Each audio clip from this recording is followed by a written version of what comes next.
clearly defining in detail what attributes, what type of man, what type of lifestyle, what type of life do I want to have? And then I'm a big believer in writing that down physically, like actually putting that down, paper to pen, fully describing it, and then you make the choice that you're going to become that person and you're going to have that lifestyle, and not just like, oh, I've decided. Like, you've decided, you've committed that that's your goal. You've clearly defined it. That's what you're going after, and then finding the resources of how do you do that. Rustin, who are you beyond the owner of Topsoil Chiropractic? It's a good question. I'm a fitness enthusiast. I'm somebody that is constantly pursuing high levels of performance in all areas. There's a lot of different ways that you can break down the different facets of who you are as a human being and different areas of life. But the system that I work around, it splits into 4. So there's love, health, career, money. So love includes your relationships, your spirituality. So that's kind of the top level. Who you are as a human being. I'm very Christian and very religious. So your relationship with God is always first. Who you are as an individual. And then my wife comes next. Who am I as a husband and a relationship with her? And then all the things that life brings, that all falls into like the love category. Health is all of mental health, physical health, spiritual health. So who am I? Am I taking care of myself in all the various ways? Am I pursuing the next level? Are you always improving? If you're not improving, you're probably backsliding. There's not a whole lot of still, right? It's boring. Yeah, no, life does not stay still. So that all falls into the health category. And then career is obviously me as the chiropractor, me as the business owner. And then money is just being free, being able to have power, is being able to change the things that you want in your own life. Yeah, it gives you more control. So those are kind of the 4 areas, but that's me. I'm a husband. I'm a son of a loving father in heaven. I'm a friend to hopefully a lot of people. And that's kind of how I define myself right there. Right on, man. I felt like I knew that about you when I met you. The first time I met you when you came into Breakaway. And I think Silas had told me that you had come in a couple of times, but I wasn't there. I was in the middle of a workout. I was going to say, I think you were in the middle of making people work hard. Yeah, dude. And I'm like, who is that guy? I don't want to talk to that guy. I'm trying to work out right now or whatever I was doing. But I would say you're probably the first business owner locally, one of the first ones who just came in and had a conversation. But I could tell, I could tell that you knew what was going on. Like I could tell that we would have more conversations after that. Right. And that just from that first conversation that we probably shared some similar values too. Yeah, absolutely. And I was like, I'm gonna call Rustin back. Let's talk about chiropractic. So what originally, let's start like from the very, what's your story with chiropractic care and why you got into it, how you got into it, what drew you to it? Yeah. So I was fortunate. I had an uncle that was a chiropractor. So I just grew up as a kid. Like it was just part of my routine.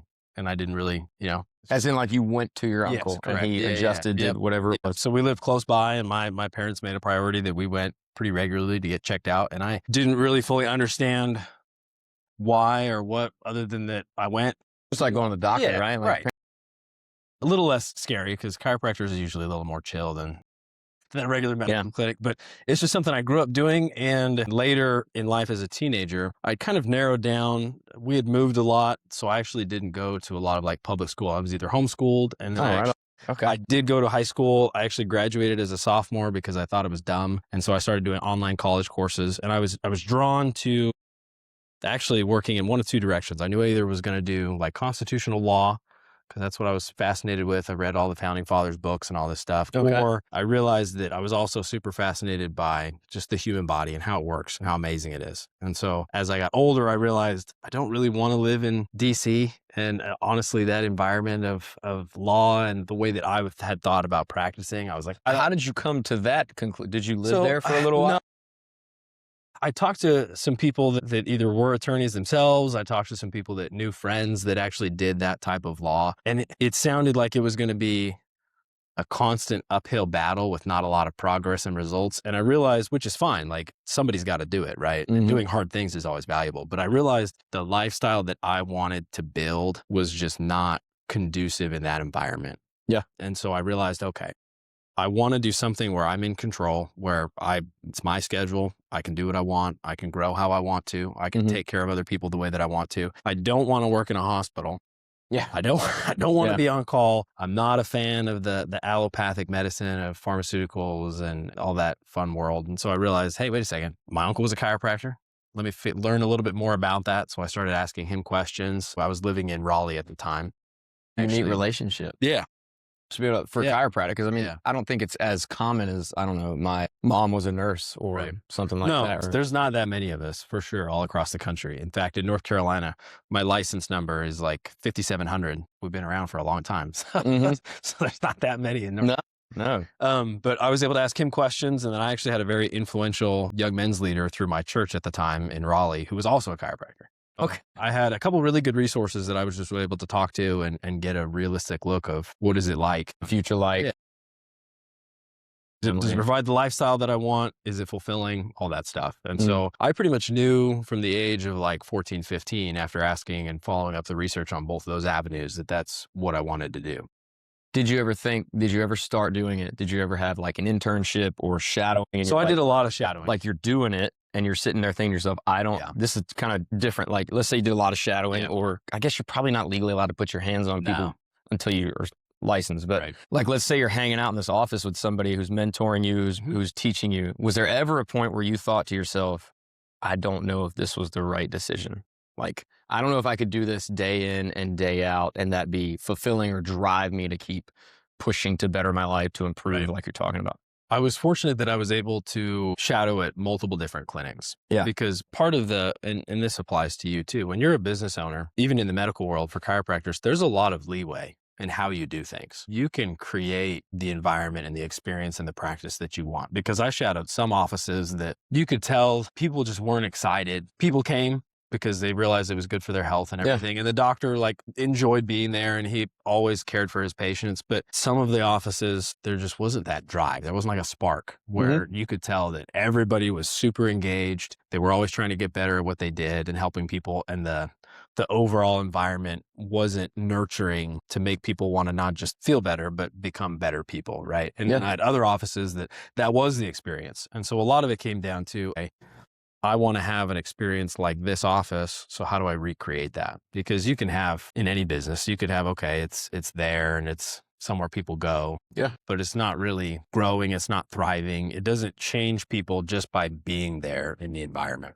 Right. So I found offices that I was like, okay, I could do this every day, all day for my entire career life and be super happy. That's the coolest thing about entrepreneurship, is you get to control that. Even if it's something that maybe, let's say you could have, I don't know what kind of task, but it could be a mundane task that you do every day, and you get to control the environment. That's why I love owning a business. Pressure, though, the flip side of that is that you need to burn down. If it sucks, you have no one to blame. No, I'm okay with that. Tell me more about, like, I work with my wife, but she is a nurse, so she still does that because she loves it. She's very compassionate. But you're here like with your wife all day, every day. What's that like? What's that dynamic like? I mean, did you guys have any, as deep as you're willing to go, did you guys have any struggles early on? Did you get that figured out? Like, is it mainly communication? Like, what's that like for y'all? We were very fortunate. We actually met when we were 17 at like a church summer camp. So we'd known each other for forever. And we actually dated a little bit our senior years of high school, kind of went our separate ways. We both went on like church missions that were long-term. Like I was on the Native American reservation for 2 years, actually, doing service work. And she was in Las Vegas working with the Hispanic population. So she learned Spanish and helped translate and all that cool stuff. We met back up in undergrad. We started dating again and actually got married pretty quickly. We were 21. We got married like within 9 months of meeting back up. So it worked out really quick. But so we've been together for a long, long time. We went through undergrad together. We went through all of chiropractic school together. We actually worked as associate doctors in the same clinic for 2 years in Ohio. So we've been together for a long time. And so I think we got a lot of because anybody who works with their spouse, the amount that we do, if they say that there was never any bumpy, there's always going to be some bumps. They're lying. Like there's just no way. Spouses are going to be the most honest people in your business. Correct. And we are very different in how we learn things. I remember even in chiropractic school, people are like, oh, you got a built-in study buddy. And I'm like, not really. Because we would study on our own and then we'd come together to like quiz each other or to go over stuff before an exam. But we learn very differently. So there's definitely been a process of figuring out what is my thought process? How do I work through things? What's her thought process? How does she work through things? But even now, we're still learning about because there's projects that we have that you're looking at multi-year projects or 6 months. And so there's going to be a lot of time. There's going to be a lot of reviewing, overhauling it completely, starting over, whatever. And so we are even now figuring out, okay, this is how I communicate. This is how I think. This is how she communicates. This is how she thinks. And the benefit is that we both have very different viewpoints. So obviously from the male and the female perspective, from different life experiences. And so I would say at this point, it's nothing but an advantage. It definitely requires a lot of work to figure out how you both think and how you deal with things. But I would say now we're constantly learning, but we got to figure it out pretty well to be successful working together. I think I could tell a very similar story. Even though we're not together every day, all day, I would say when she first really came into the business as in like a supportive type role, and now she's a nutrition coach. So she's a major part of the business out, like front facing, right? Which is, her face is much better than mine. So it's good to have her. It usually is, Yeah. It was, I think the communication's probably the most important part to really focus on, because we didn't just learning signs of like, okay, how are we feeling today? How are things going today? What's my tone like towards my wife? Because that tone as the owner can't necessarily be the same as it is to my other staff members. Right. Because she's going to perceive it the way that she communicates and the way that she thinks, like you're talking about. She's going to perceive it differently. That was a learning curve for me for a long time. But now we kind of roll. I wouldn't trust anybody as much as I do her in my business. Let's talk about leadership. So what's at least one thing that owning a business taught you that you didn't expect? I think one of the main things that I learned, especially because you mentioned leadership, I think the harsh reality that maybe I kind of knew but didn't fully understand is that nobody cares as much as you do. Like as from a staff perspective. Correct. Well, and a business, like, because we have to work with other people. I mean, I've got my guy that does my printing. I've got my guy that takes care of my x-ray machine and all this stuff. To you, everything matters. And to you, everything is important. There's urgency with everything because it's my business, well, our business. Yeah, I know. It's ours. And so we want everything to be the best possible. I want to have the best experience. I want to be able to offer the best rates. I want to have the best everything, right? So to me, everything is high priority. I want to do my best in every single little thing because every single thing matters. To a lot of other people, that's not the case in their own lives, much less when they're in or working or helping out your business, right?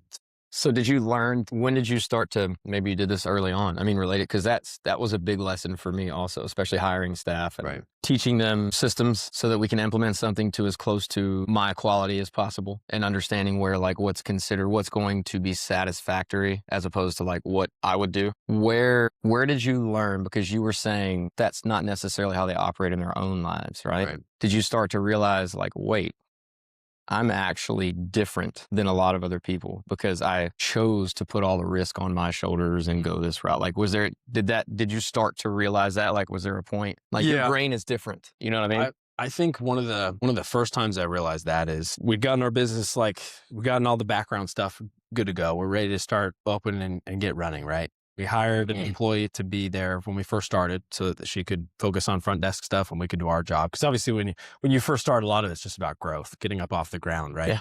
And so one of the really cool things that we do for our employees is we're part of a coaching group that has a lot of resources available, not just about how do you run a chiropractic office, but the basic premise of it is if you want a high-performing chiropractic clinic, then you want it to be full of high-performing individuals that then come together in a team. And so to us, culture super, super matters. One of my favorite books I read early on is The Culture Blueprint. How do you build something that you can hire someone that maybe, I hate to say, like maybe they're just kind of an average, they're going through life. They don't have a whole lot going for them, but how do you take that person and then develop their inner qualities? Because I think everybody has something valuable. Everybody can grow and everyone's unique. They've got something special, but how do you bring them in and you've created a culture where it automatically, we call it like phantom pressure, where it's not like I'm harassing people, but they just feel because they're around other people that care and that are high performing individuals, they naturally, that part of themselves starts to grow and be nourished. And so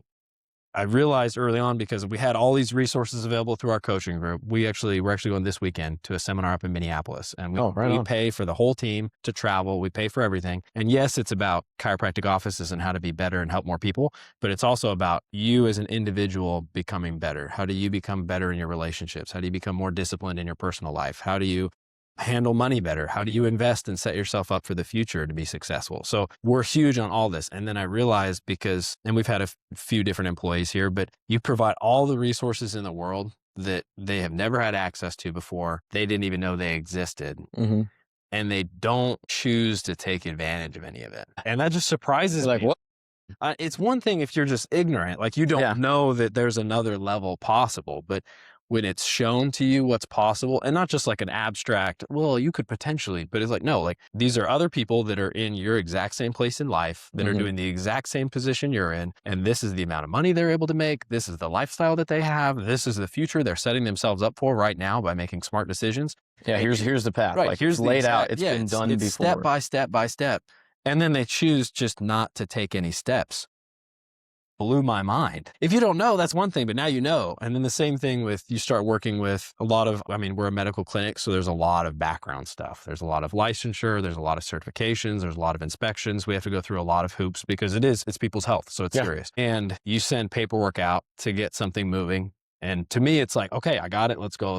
Yeah. And they don't even respond for like 2 weeks. Okay. Hold on. Can I at least get an acknowledgement that like you got it? So I know you're good, or do you need anything else from me? And it just, a lot of things move super slow. And it's because it's not theirs. They're working a job, usually, especially if it's for like we shouldn't even get talking about politics, but if it's like a county government or something, like, they've worked there for maybe 30, 40, 50 years. There's no sense of urgency there because, again, it's not theirs. So they don't care other than they're doing their job. And so those were some of the early on getting us started. And then with staff, it just made me realize, like, okay, not everybody wants that pressure. No, they don't. And they don't want it. They're fine with that, which is okay for them. Right. I would say that's the next part of it that took me a long time to learn, because my path changed. Like, what I wanted changed. It used to be, I wanted 5 to 10 locations, and I was going to go that route. And now that's just changed. It's just that's not what I want to fuel my family and my future. At one point, I would have called myself a failure or not living up to my potential because of what I'm not pursuing now. Right. I'm just doing it in different ways. Like, I'm more interested in real estate and investments. Some paths are better not to take. Yeah, that's a big lesson. And I don't think everybody is cut out. They don't want it, but I think the reality is a lot of people are just not cut out to do what we do. There is a lot of risk and there's a lot of pressure. And some people just don't want to or can't handle that amount of workload. And that's fine. And they can be successful and thrive in whatever they want to do. But it's just not this. No. And it's equally fulfilling as it is stress-inducing. Well, but I wouldn't really live a different way. No, I wouldn't either. But there's always like a certain level of sacrifice. Like, if you want this, you're going to have to give up this. Yeah.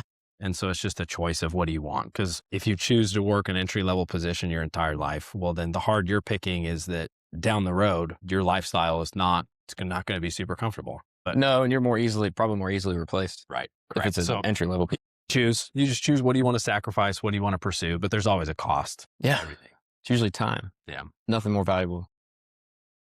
At this point in my life, there's nothing more valuable, because that time can be given to God, as you said, your wife and your kids, if you have kids, and that's where everything matters to me. That's why we immediately said, we just went on that cruise, and I was like, no, I want to take our kids on a cruise, because we want to get those memories while they're still small. Because we got one that's taller than me. His voice is as deep as mine now. And then we have 2 that are like this tall. So it's just, you forget even what the older one was like when he was this small. Like, which wasn't that long. No, it was 10 years ago. But I can't even remember. I remember certain things, but so lots of good stuff.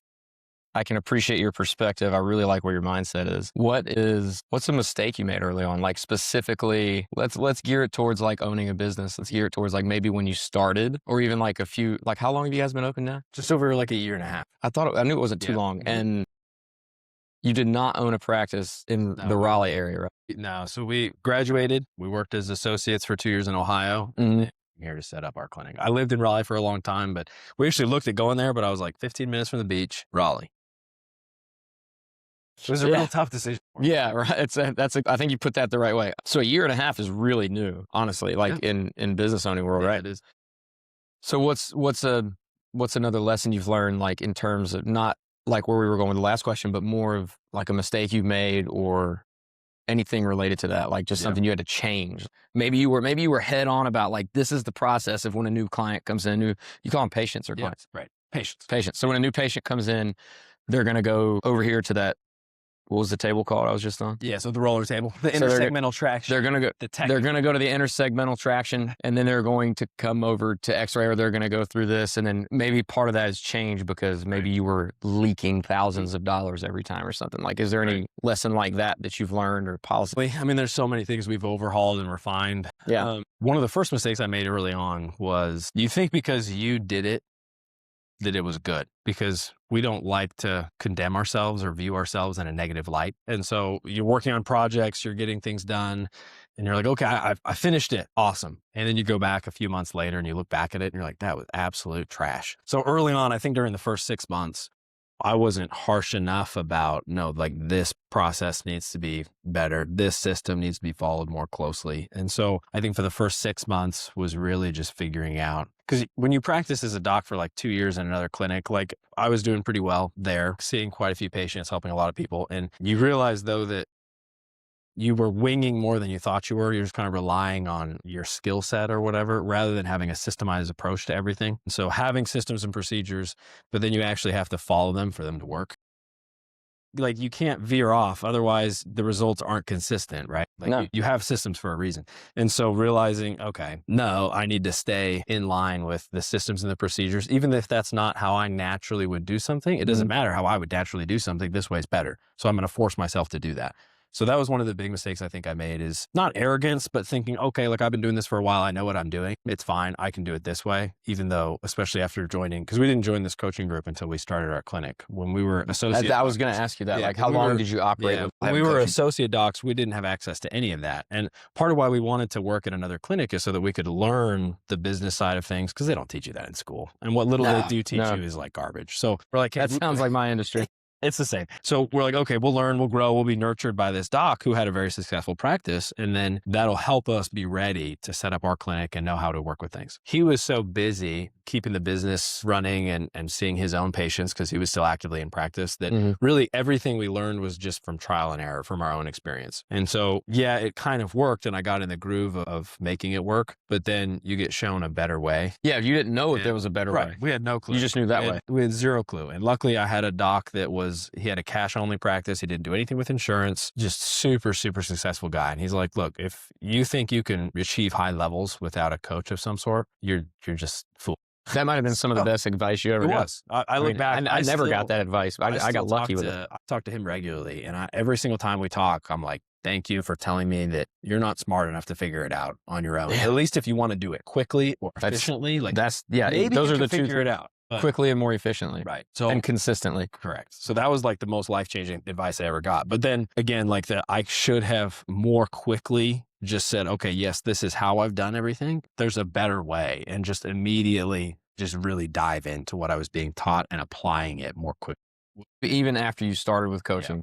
So you were still somewhat resistant. Yeah. All the materials are there, but it's like, okay, well, he wants me to do it this way, but that's been doing it.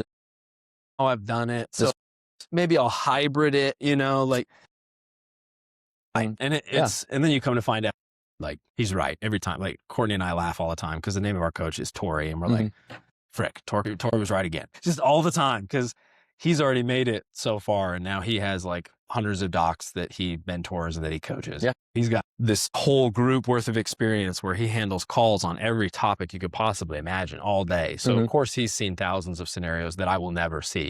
Well, and he's even getting scenarios like of people that have probably done it better than him. And then he can use that information to help everybody else. Correct. So I think that was one of the biggest mistakes I made, was that after being shown what's possible and this is how you do it, being like, okay, well, but I've made it work. And then you just don't swap over immediately. That was probably my biggest mistake in my first 6 months. And then, like, especially with marketing. Yeah. I never owned a business before. No, we don't get taught anything about marketing in school. No, but not being taken advantage of, but other people are out for themselves, especially in business. Like, what do you mean specific? Like other people? So say like there's a marketing company that they fully believe that what they do is valuable for businesses, right? Like, we offer this service. This is how we get your name out there. It's super valuable. And they believe that. And it's not like they're bad people, but they're confident in their product. And so they push and they sell, right? So there's a couple things we did early on that zero return. Yeah. Zero. There's a lot of marketing. It's very hard to measure. Right. Correct. And so it's like not a single person came in as a result of that. And it's not that they're bad people or they're trying to do their job, especially if it's a small marketing agency, it's their business and they care about it and they're trying to make their business grow, right? So just understanding that even if people think they have your best interests at heart, not trusting people that they don't fully understand your industry, they don't actually know how to help you, they don't actually understand, they're just kind of out for, which again, like, I'm here to grow myself and my business and help people by doing that, which is great. I love what I do because everything I do is helping people achieve their goals and be healthier and happier. So it's great. But there are other people that they're trying to take care of themselves too. And so just learning not only who to trust, but who actually understands and knows what I need to be able to help me to get there was something that, since I'd never done it before, we didn't know early on. But we ended up dropping a lot of the things that we were doing. So a lot of, like, for example, like, what was one thing that you knew immediately was no ROI? Yeah, there's a few things. Like, one example is there's a company, and I won't like drop names or anything like that, but there's a company, they do some digital marketing they have like ads, almost like screensaver styled ads, right? That just cycle through different local locations all through North Carolina. Yeah, I know what you're talking about. It was like, okay, cool. Like, we'll use this. It sounds great. Like, I actually had talked to a couple of business owners, small business owners in the area that had used them and had gotten a lot of return on investment from it. So I'm like, okay, cool. A lot of other from like digital signage in businesses. Yeah, exactly. And they said, hey, we get at least like 4 or 5 calls a week because like they mentioned that they saw us on this thing. So I'm thinking, okay, cool. That's surprising. Well, now I'm like shocked. I'm like, I don't know how you're doing What are you talking about? Because now I'm like, okay, well, we didn't get a single person because every patient who calls, we ask, who can we thank for referring you? Because most of our patients are referrals from either existing patients or they've seen us somewhere or a doc recommended or whatever, right? And so we always ask, where did you find us or who can we thank for referring you? Like, not a single person. Like, dude, I was sitting in this restaurant and I saw your ad. I saw your ad up there and it made me call. Because that's why I go out to eat. Yeah, exactly. So not a single person. And so that was another harsh lesson and mistake, is realizing, okay, well, it has to be what works for my industry, because what works for you is not going to work for me. So figuring that out. And again, those business owners that recommended this service, they did it with good intentions and they've had success with it. So of course they're excited about it. They're like, hey, you should definitely give them a call. It's been awesome. They had zero bad intentions, but just for them, it worked. And for me, it didn't. And so understanding that that's okay, that you just have to figure out what works for you and for your industry. So we ended up dropping a lot of similar things that we were doing early on to get exposure. Again, it's like brand awareness, exposure. Right. You can't track that, which is another thing. I don't love things that you can't track data now. I'm like, no, if it's intangible, I'm not interested. It's not going to cost money. No, not when I'm going to pay money. Generally, I mean, there's very few things, right? Billboard, because it's so in your face, but then that's a significant investment. So there's a lot of similar things or like we were using a business that anytime someone buys a house or moves in and registers through USPS, like they get something in the mail. Yeah. They're like a welcome packet, right? Like we were in those, and same thing. Like chiropractic is just different. Unless they physically brought it in, there's there's no way to track it, and no one ever mentioned it. And again, it's different from, hey, I got a coupon for Jersey Mike's in the mail. Yeah, I'm hungry. I'm going to go. Yeah, I can just do that right away, right? There's no process for that. That's easy. That's very, very low pressure. There's no investment. Correct. With what we do, you're trusting someone with your health, with your physical body. It's just a higher investment up front in energy and time. And so small things like that just didn't work for us. We just didn't know that. What do you get the biggest ROI, or the most ROI on marketing wise, do you think?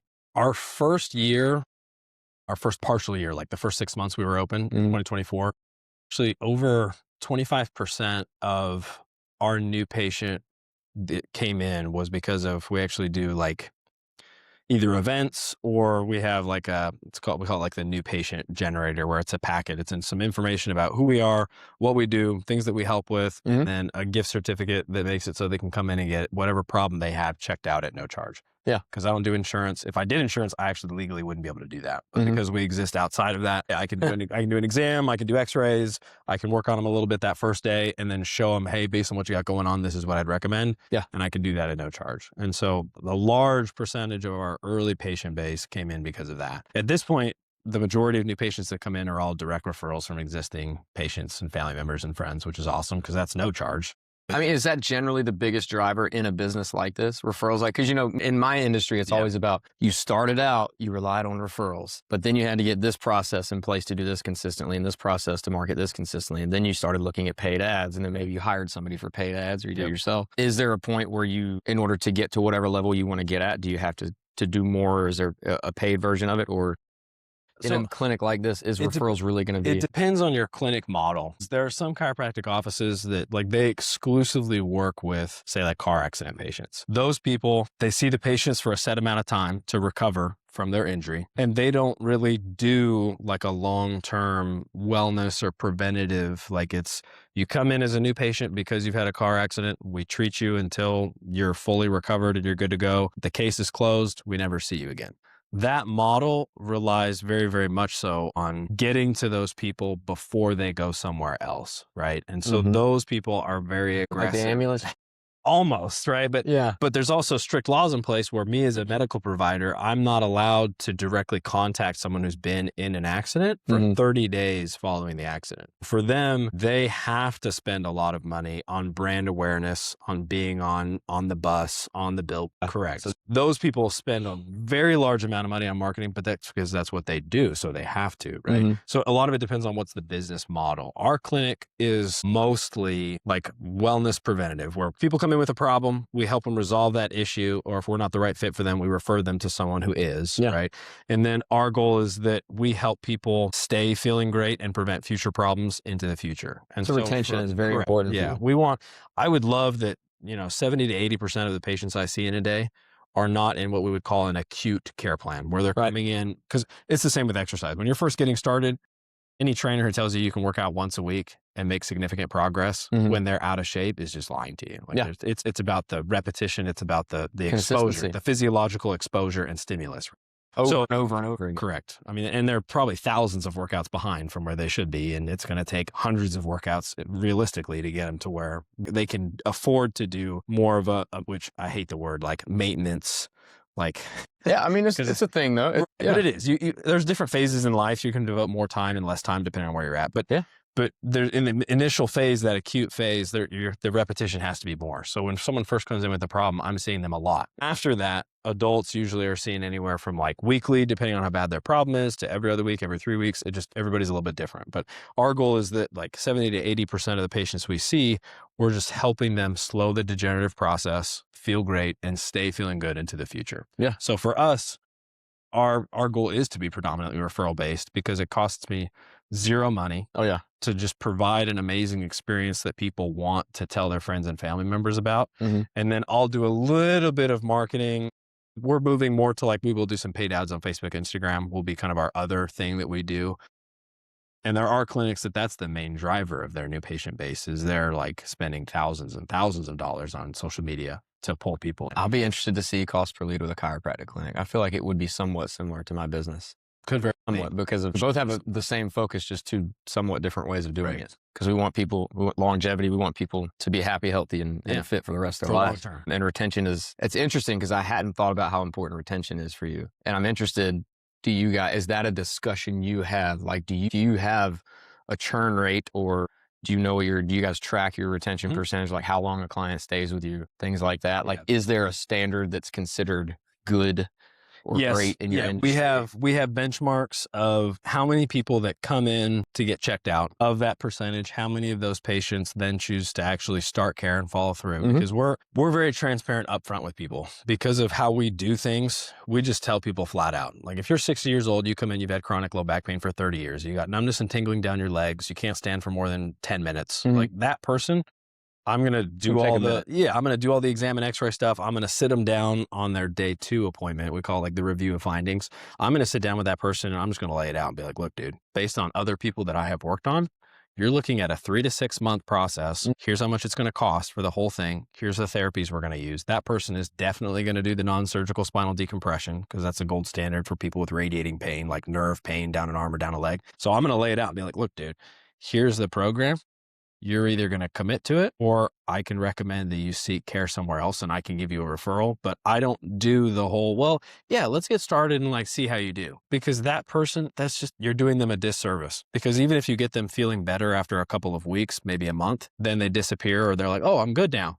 No, tissue heals as fast as tissue heals. And that person, research-based, is looking at 3 to 6 months. If they want long-term results, you can get them feeling a little bit better, sure. But if you want them to actually be better and be able to do more in their daily activities, that's a 3 to 6 month deal.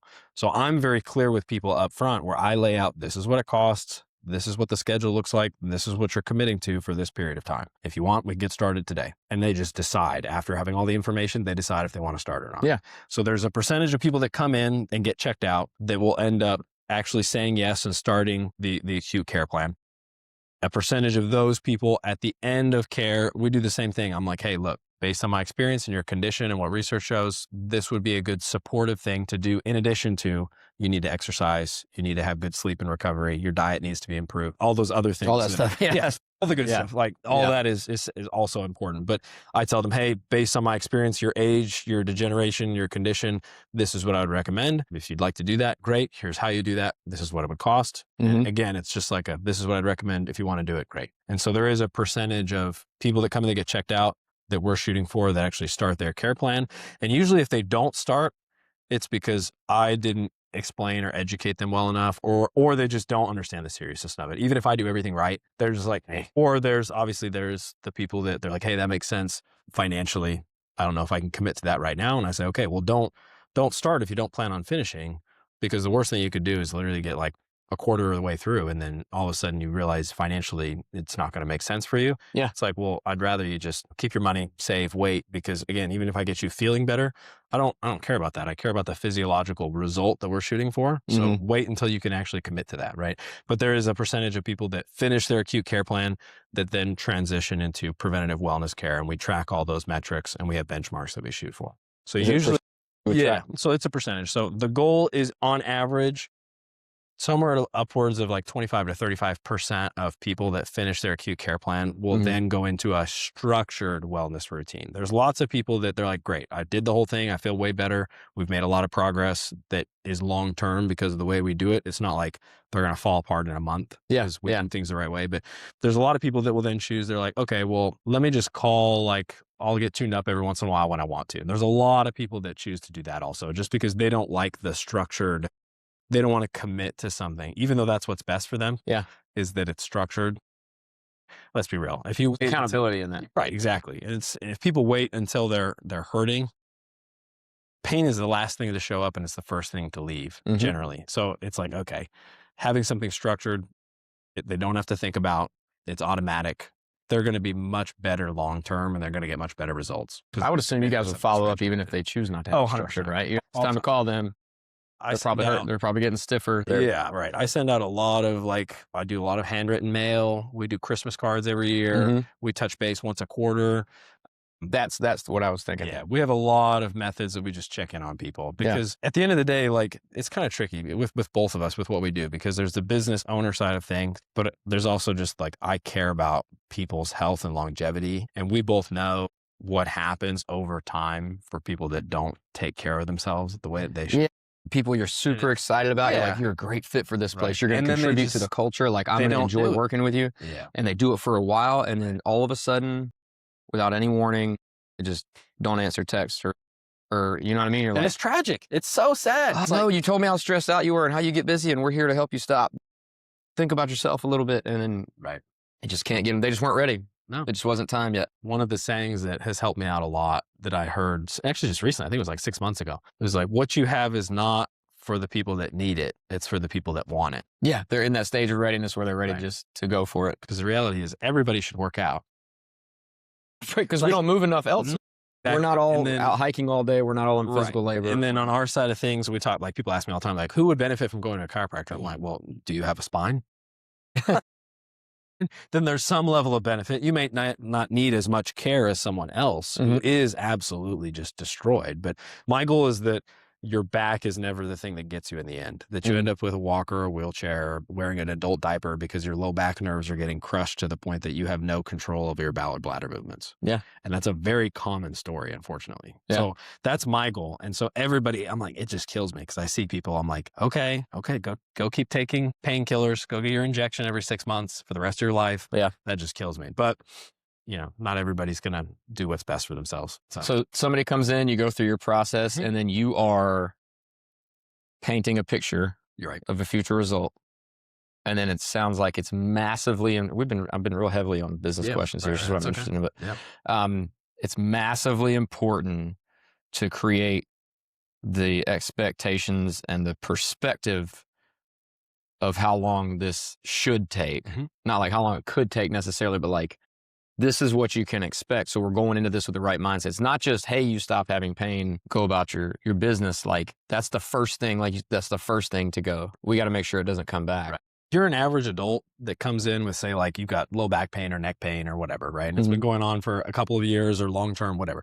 If you're an average adult, say you're like between 20 and 40, within like the first third or first half of our whatever treatment plan I recommend for you, you're usually feeling pretty dang good. And so almost inevitably, somewhere around there, they're like, okay, well, are we going to start spacing out yet? Like, I'm feeling pretty good now. I don't have this, isn't bothering me. I'm increasing my activity.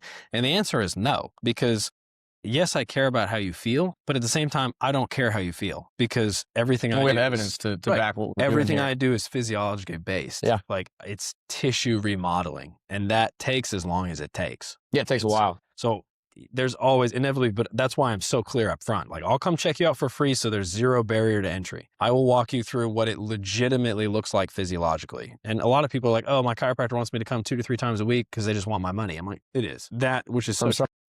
And it's because chiropractors suck at explaining it to people. They don't know how to communicate effectively why we're doing what we're doing. Would you say that that's communication, or should they, or maybe they've gone too far this way, should they have more sales training? I think it's both. Yeah. It's a communication issue. Or are they too heavy on the sales side? Oh, okay. They come off a certain way. You know what I mean? Like, I'm assuming you've had sales training because you have a mentor, and because of the way you explain that to me, right. at least in my head, but I don't mean that with a negative. No, it's massive. Everything is. It's the oldest profession in history, because I tell my older son that all the time. Yeah. I mean, you have to be able to clearly communicate, this is what you need. I have the solution for it. Here's what it costs. Like, you have to be able to lay out clearly, if I understand you correctly, this is your problem. This is what you want. And I have this solution. This is what we do to get that. Boom. Okay. Like, that's the oldest profession ever. And I don't care whether you sell an actual tangible product, a service, it doesn't matter what it is. You have to be able to figure out what they need, what's going on with them, offer a solution, and then be able to follow through. Like, that's all business. Yeah. 100%. That was the biggest, was there a learning curve there for you when you got into the industry? I feel like there is for all of us when we're trying to help people. Right. Well, right, because in our also minds, selling a future, generally, like, you might be able to actually get somebody, make them feel really good initially. Right. So maybe they could get some immediate results, right? Like, or whatever, however you, which is pain relief, whatever you would call it. Yeah. I could make somebody sweaty and get their endorphins up. Yeah, but that's not significant enough to get them to commit for a long time. No. Because people, especially we're trained now with social media, with how fast everything is, it's such low grade retention. It's everything's fast, it's short, it's brief, on to the next thing. Like, that's the world that we live in. And we're being influenced by like hundreds of people a day based on that stuff too. Right. So like, you can feel a certain way and form a certain opinion. And then all of a sudden somebody has a compelling enough argument, or their way with words is great. Because they're charismatic. They can get you. So let me switch gears here a little bit. I mean, we kind of went into some of this stuff, but like, from your perspective, let's talk about men specifically. Yeah. What do men consistently ignore about their health? I think they put themselves naturally protectors and providers, right? Yeah. Like, that's what we do. And so they're always thinking about other people, their family members, providing, working. And so in their mind, usually they've already had a negative experience with someone in the medical field, realistically, because they go in and they get told repetitively how what they're doing, like, isn't good enough. Like, they're like, oh, your blood values are terrible. You need to be doing this. You need to be this is awful, whatever, blah, blah, blah.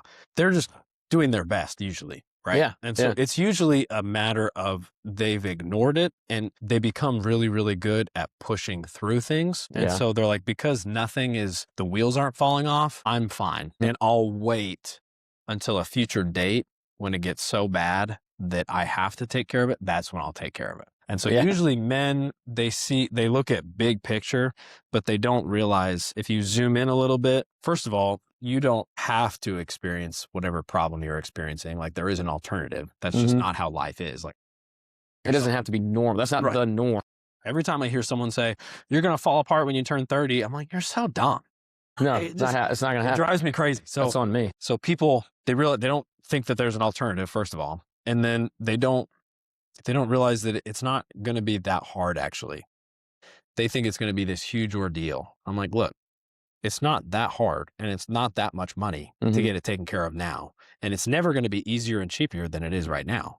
Yeah. Because you fast forward 10, 15, 20 years, it's going to take longer. It's going to be more expensive and your results are going to be lower because you took another 10, 20 years of cumulative, right? Like, I think that's the biggest thing is that they fail to see the big picture of what cumulative wear and tear looks like. And so it's like, look, dude, by the time you wait till you're 50 or 60, I can help you, but not nearly as much as if you would have just, when you were 30, made some choices when you started feeling a little bit worse. And so I think that's the biggest thing is that they put it off because they think that because I can push through it and it's not that bad, it's not serious. Or that it won't get worse. Correct. It'll stay. They fall prey to it's like the death by 1,000 cuts thing. Like they just don't worry about it. Yeah. Yeah. Because they're worried about other people. I mean, I would say that I'm sure there's areas in my life where I'm exactly the same way. Even though it would be contradictory to how I would treat the physical aspect of things. Nobody thinks that way with their money generally. No. You know what I mean? No. Like, I mean, even if we weren't taught about money, we know that it was important to start investing early. Right. For compounding interest. I was taught all about that. Like when I was a kid, how many people they learn the principle of compound interest and then they immediately go set something up. Or even if it's like Robinhood now, you can set it up. It's like $5 a week, automatically invested. And everybody knows compound interest sucks. Like we all learn that credit card debt is brutal to get out of because of the compounding effect, right? So we all learn the power of it one way or another. But how many people then take the next step and say, okay, even if it's small, let me get the system in place. Yeah. Where every paycheck, every paycheck I get, even if you can play with the percentages later. Like you can increase the amount down the road once you're in a better place probably, but it doesn't matter. You have to start like from the richest man in Babylon. He's like the first principle is the first portion of all I earn is mine to keep, right? Like that's one of my favorite books. And then the next principle is start your gold to multiplying. So you have to learn that you work hard, you take a little percent, even if it's small, you take a percentage of that for yourself and for your future self. And then you set it up automatically so that there's no way to mess it up. Because if your plan is contingent on you doing something in the future, it's probably not a great plan. If you can avoid, you have to automate it if you can. But as soon as you get that set up and it just rolls, great. But how many people actually set that up after learning about? No, it took me way too. I mean, I did when I worked for somebody else, but yeah, I waited way too long. All right. Let's see. I got a few more here. We're going to go. We're already like an hour in. I was going to say, I love to chat. Sorry. I do too. I like learning and asking questions and hearing from people. You've been married since before you guys opened this, right? Yeah. 10 years actually this upcoming April. Right on. Congratulations. Thank you. That's got me thinking. We got married in 2011. I think we're on the year 14 coming out, or 15, maybe 15, 2026. How do you think being a husband changed the way that you approach work, or did it? Yeah. And responsibility. You know, it's interesting because we got married pretty early on when we were still in school, right? And as someone who went to a large amount of schooling to be able to do what I do, because most people don't realize it's a full undergrad degree and it's 4 years of graduate school. The first 2 years are identical to med school. It's just then when it splits off and they branch into pharmacology, we branch into working on people and technique, right? But the sciences are all the same. The level of pathology, all this other stuff, it's identical. In fact, there's some areas we get more in, there's some areas they get more in, but like the credits are virtually identical, right? Yeah. So we got married early on in school. And as someone who went to a ridiculous amount of school, I think the current academic system does a serious disservice to the majority of students in that it teaches them that someone else will take care of you. Like student loans is just, it's so easy to get. They give you almost as much as you want. Yeah.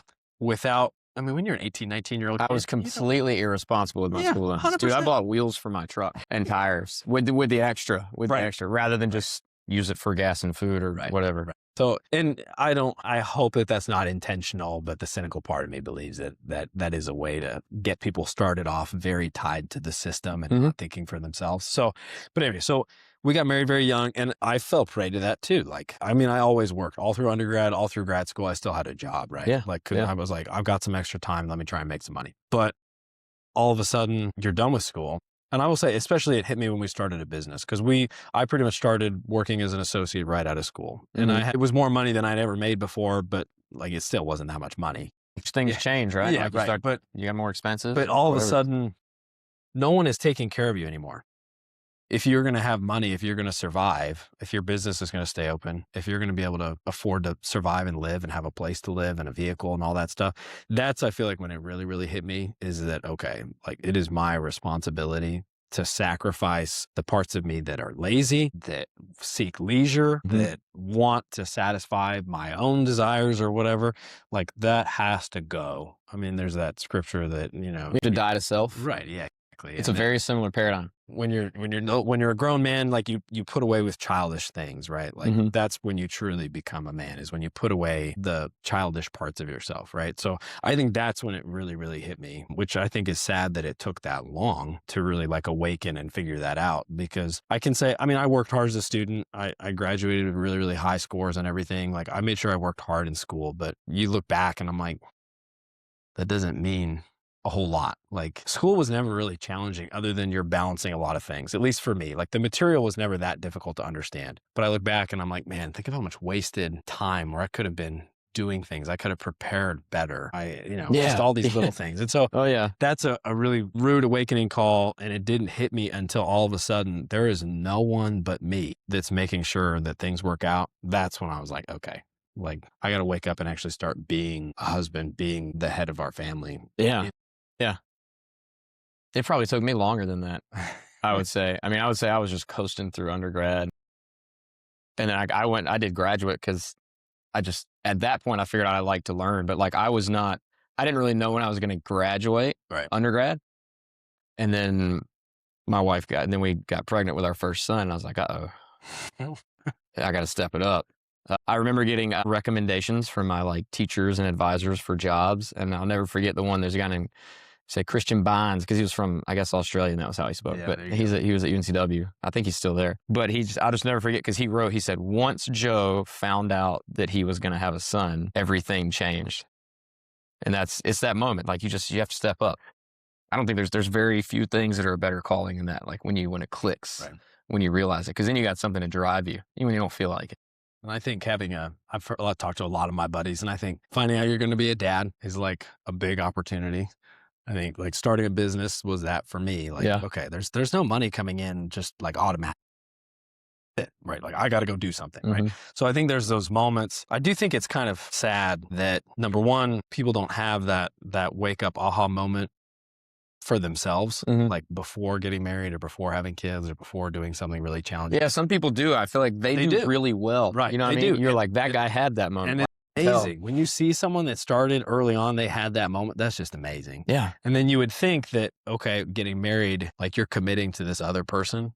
Ideally, if you haven't had it already, ideally that would be like a moment. It should be. I would say I was still probably quite selfish for a long time after I got married. Same. Like all through undergrad, all through grad school. I think because again, like everything's just being kind of handed to me. Besides, I got to work hard in school, but I've got loans every semester. It's fine. I'm taken care of. We've got money. We got food. We're good. Like you would think that moment would happen earlier, but it didn't for me. I think it comes from having the right men in your life. I mean, it could come from a woman too, but I didn't have a strong male. I mean, my dad was great. Right. And then my stepdad after that, he's always done anything for me. Maybe I was too immature to realize it at the time, but I don't know that I had a specific like male role model mentor as I was coming up. I think you may have been, you were fortunate because it sounds like you had your uncle, and then who else? You had somebody else you knew was a chiropractor. He was a young man's and he was through church also, which is also very, very important, because that's probably where we should all draw our earlier role models. Ideally would be from some sort of like, maybe you start in youth and you come up and you get into a men's group. I think that's where we probably should draw that. But when I met with you I don't know, was that like a month ago, whenever we met at the coffee shop?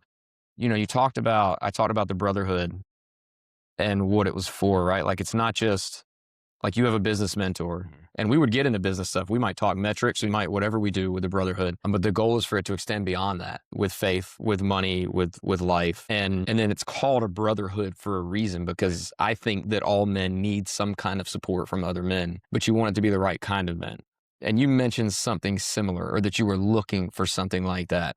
So why do you think something like that, like the Brotherhood, like why is that needed? I think it's needed because over and over and over, if you read personal development, success books and all these things, You are influenced by everything in your environment. What do you tolerate to be around you, whether you like it or not, has an influence on you. And so there's that obvious, like most people have heard this. They're like, okay, well, if you want to know what your income looks like, well, look at the 5 people that you're closest to, look at their incomes, and that's a really good predictor. Yeah. And it's because we tend to spend time with people that vibrate at the same frequency, so to speak, right? And it is hard to find high-performing, God-fearing, family-focused, but successful in business and in money. That combination is hard to find, especially now. And there's not a lot of ways to find that organically, at least that I've found, especially because I'm so busy grinding on my own business that where would I find those people? Like, I don't drink, so I'm not going to go to a bar really. Like, it's just a personal decision for me. So there's just not the way that other people meet people. I don't want to spend time there because most of the people there are not what I'm looking for to be close associates. It could be in any one of those aspects, correct, whether they're God-fearing or that they've been financially successful, right, or they just manage their time. Correct. They're disciplined. They talk about things. Sports is a good example. Like, I like sports just as much as the next guy, and especially like a good college football game. I'll watch that 100%. But my life doesn't revolve around a sports team. I'm the same way. I mean, like, I love the Carolina Panthers. Like, I have specific memories of like when I went to my first game, all that. I just got to watch them play in the playoffs in the middle of the main deck on a cruise ship in the middle of the ocean, I was on a cruise. So, but yeah, I'm not going to, if my kid has a game to play, I'm going to go to that over watching that game. You know what I mean? Like, I'm going to go there's nothing better than watching my kid play sport. I love watching. I would put my life almost around that when it's my own child. But yeah, I think that's a good point.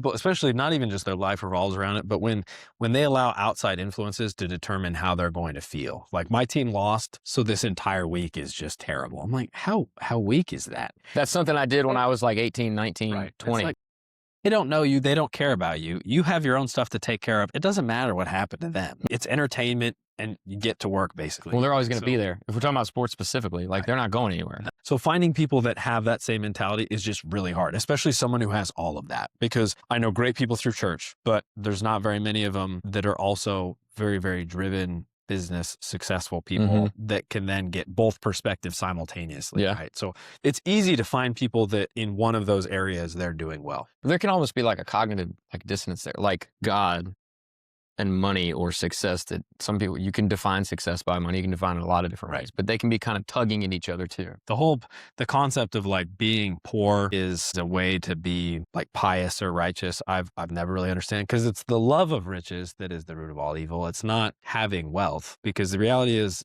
money can reach further than your hands. If you want to help people, well, then number one, you should take care of yourself so that you have the resources to then help other people. But I may not have the opportunity to fly to the other side of the world and provide service after a humanitarian crisis. Maybe I don't have the time to do that. But if I have the resources, I can take care of myself and my family, and then I can give to worthy causes. You will help way more people doing that than being someone who is poor and broke and can't afford to take care of yourself, much less other people. It's always been my thought. There's a guy that a mentor of mine, he always says, money doesn't solve all your problems, but it solves money problems. Right.